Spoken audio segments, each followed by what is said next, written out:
Hola, me presento, mi nombre es Isaac Aaron Castellanos Ramírez. Mi matrícula es la CTM 000638. Mi carrera profesional es Administración Financiera. La materia que curso actualmente es Análisis Económico, Político y Social de México. Yo resido aquí en la Ciudad de México, en la alcaldía Venustiano Carranza. Vamos a iniciar un tema que es la política.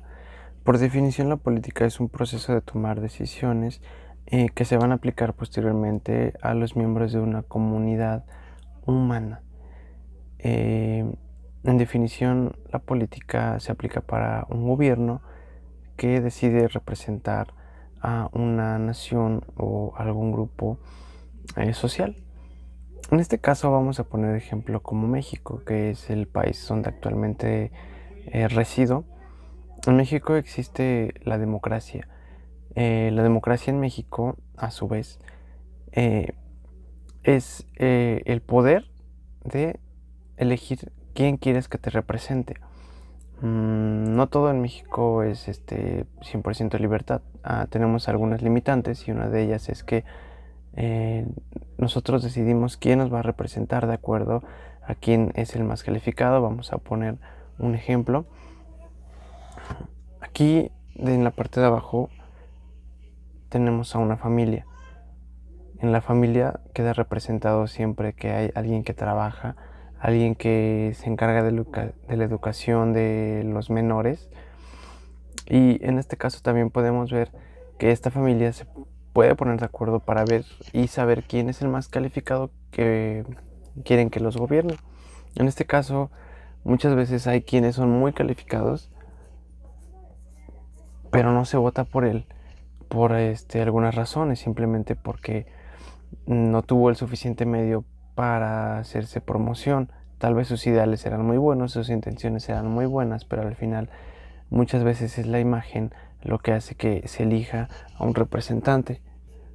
También en México existe que la ideología de género, que es un tema que muchas veces las mujeres podrían estar calificadas, pero no se vota por ellas porque al parecer no sienten los ciudadanos en general que tienen las capacidades. Poco a poco se está cambiando un poco más de esto en la política, cada vez hay más mujeres en puestos gubernamentales, pero por el momento no se ha dado este caso. Y vamos a continuarlo en los siguientes sexenios para ver si una mujer puede gobernar México. Y bueno, vamos a seguir hablando de un segundo punto muy importante, que es el de la economía. La economía, por definición, es una ciencia social que estudia la forma de administrar los bienes naturales y los recursos disponibles para el sustento del ser humano. Dicho de otra manera, pongamos un ejemplo. Nosotros, para obtener un jugo en la ciudad, tenemos que asistir normalmente a una tienda de autoservicio, a una tienda de la esquina o a un puesto de un jugo que se encuentra en la esquina. Pero para esto ya hubo todo un proceso, ya hubo todo un mercado. Nosotros, para que podamos asistir a una tienda, es necesario entender que ya hubo un proceso de transporte, ya hubo un proceso de fabricación y embotellamiento y ya hubo un proceso de selección de frutas. Este proceso de selección de frutas es estudiar en el mercado de qué vende más. Si por ejemplo el árbol de pera vende un jugo al día y el de manzana vende 10 al día, entonces el giro que va a tomar la empresa es plantar más árboles de manzana. ¿Por qué vende más? Porque es más rentable. Esto es economía, el saber administrar los recursos, el ponerlos en práctica y el saber hacer. Otro tema importante es la economía política.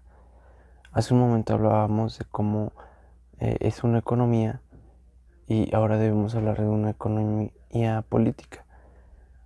Ya no solamente en la economía política estamos hablando de cómo administrar los jugos. Ahora estamos hablando de diferentes empresas, de diferentes sectores, de diferentes estados, para que sea una competencia más justa, dependiendo el giro del gobierno. Por ejemplo, hay algunos gobiernos que confían en el monopolio. ¿Esto qué quiere decir? Vamos a poner un ejemplo. Los monopolios serían un caso en México, el de Telmex.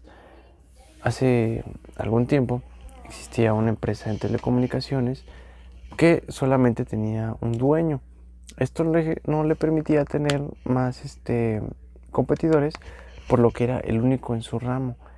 ¿Qué pasó? Que en poco tiempo la persona que estaba a cargo, que se llama Carlos Slim, empezó a recibir fuertes sumas de dineros porque no había una competencia. Él podía poner sus propios precios porque no había otro lugar para comparar, no había otro lugar para decir, pues creo que está muy caro con él, mejor me voy con otro. Tanto así que fue en algún momento el hombre de los más ricos del mundo. Y esto el gobierno anteriormente lo permitía. Al darse cuenta de esta desventaja, el gobierno ya hubo una aplicación en la economía política que fue el ya no solamente tener un dueño, sino tener ahora varios, repartirlo para que una persona no sea rica y tenga un poder socioeconómico pues mayor que cualquiera. Repartiendo diferentes contratos de telecomunicaciones en México, ahora podemos tener diferentes ventas, podemos tener diferentes precios y nosotros podemos elegir con quién podemos ir. Esa es una de las tareas que se encarga la economía política, el regular, el normar, el saber cuál es una competencia justa.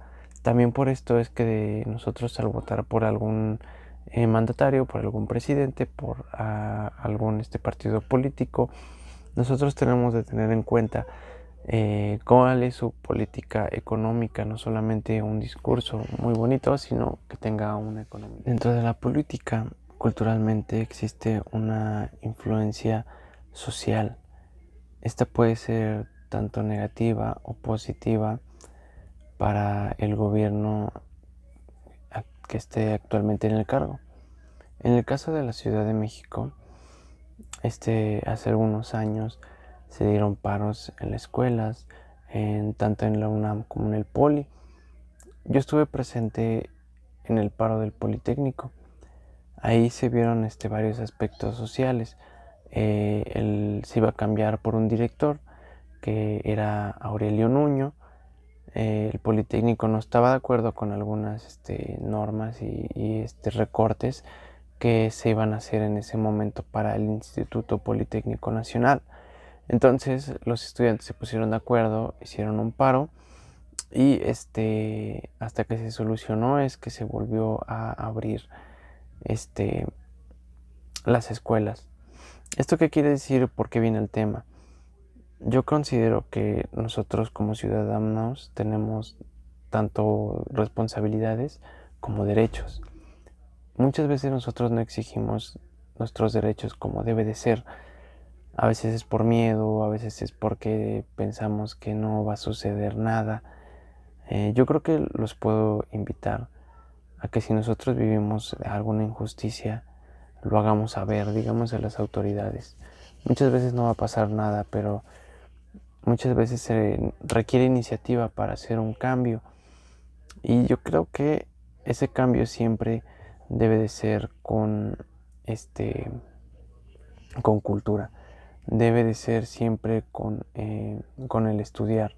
Lo único que puede sacar a México adelante es el estudio. Es el capacitarte siempre un poquito más en todas las áreas de tu vida. Yo creo que si nosotros nos ponemos a esperar siempre a que un partido político haga todo por nosotros, estamos muy equivocados. Hay que empezar siempre desde casa.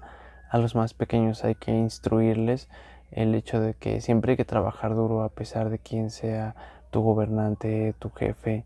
Si tú quieres llegar a obtener un puesto mejor en tu trabajo, si tú quieres obtener un puesto en el gobierno, debes de trabajar duro porque al final los valores, la cultura, la gente es lo que forma a una nación.